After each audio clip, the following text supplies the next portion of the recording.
Happy holidays! I'm Mia Canada with That's a Wrap Atlanta. In the gift wrapping world, I'm known as the gift wrap goddess, and I've teamed up with my friends over at State Farm to teach you how to gift wrap. Let's get started. Let me show you what you'll need.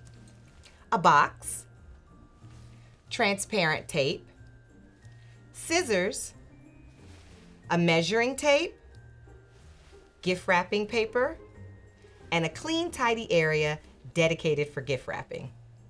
So let's get started. First, we're going to measure the paper to make sure that we have enough to fit around the box.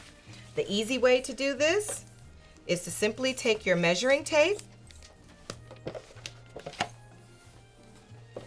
and go all the way around. This measures 17 inches. I'm going to give myself an extra inch just for safety and to make sure that I have enough for my invisible seams. We'll go into that a little bit later.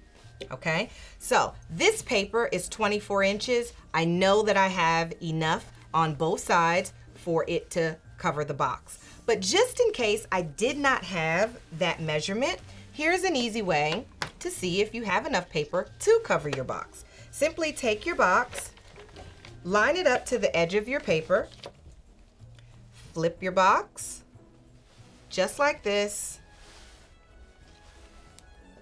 and there you have it.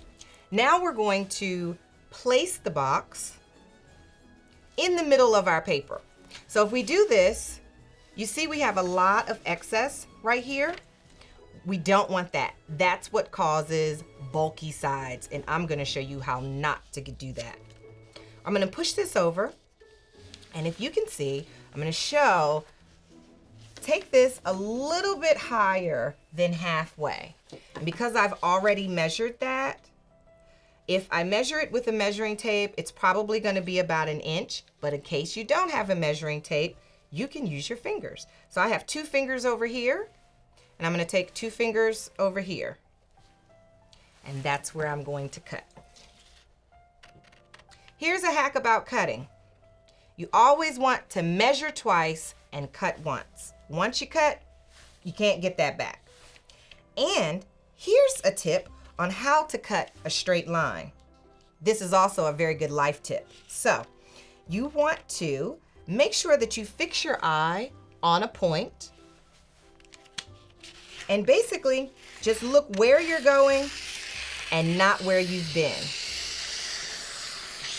There you go, straight line. So now you see we have enough to cover the entire box. We've placed it in the middle. Now we're gonna go for our first fold.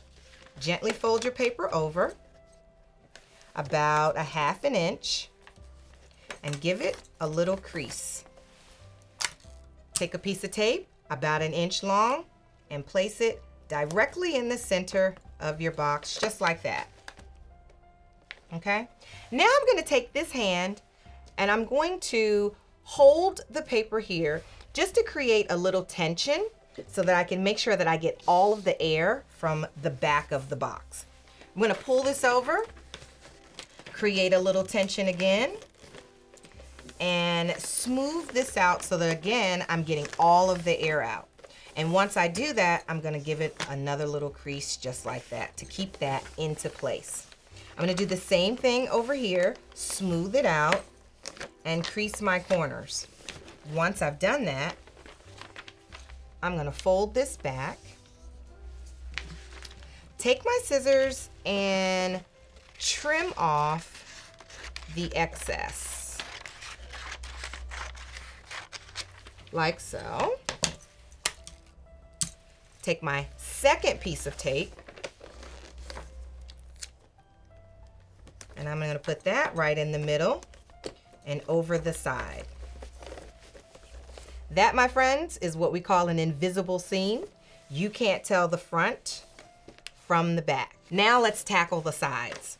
So when you're working, I suggest that you work so that you can see what you're doing. I'm going to work so that you can see what I'm doing. We're going to fold in, and you want to take your time and make sure that you take your finger and go all the way to where the pattern meets the raw edge of the paper, okay? And then we're going to, again, make a crease. Same thing on this side. We're gonna get that perfect angle and do the same thing on the top. And then you'll notice you have this little weird wing thing here. Don't let that freak you out. Simply pinch it and you'll have the same angle. Now, take this little piece and use it to guide you and fold that piece over, okay? So this is what that is going to look like on the inside. Now I'm going to fold this down and bring this up. And because we don't want to have any raw edges, and raw means anything that the scissors has touched is a raw edge. We don't want to have any raw edges, so we're going to fold that over, take our tape, and place it right there. There we go. Now let's do the same thing on the other side. Notice that I did not flip my box over. You don't want to do that. And the reason why is because you'll end up with one of your flaps up and the other one down. And you don't want that. You want your flaps to match. So let's tackle this other side. There we go. Look at that, how beautiful. So even though this is wrapped perfectly, it still doesn't look polished. Here's the one thing that you can do regardless of how you wrap to ensure that your gifts look professional and crispy every single time. And that's creasing. Pinch your fingers together, not your nails, just your fingers, and give that a little crease. Now look at the difference. Perfect edges, no bulkiness. You can't tell the back from the front. It's the same everywhere you look. Thank you so much for joining me. I hope you learned some tips and that you can infuse these into your holiday traditions and create memories with your family for generations to come.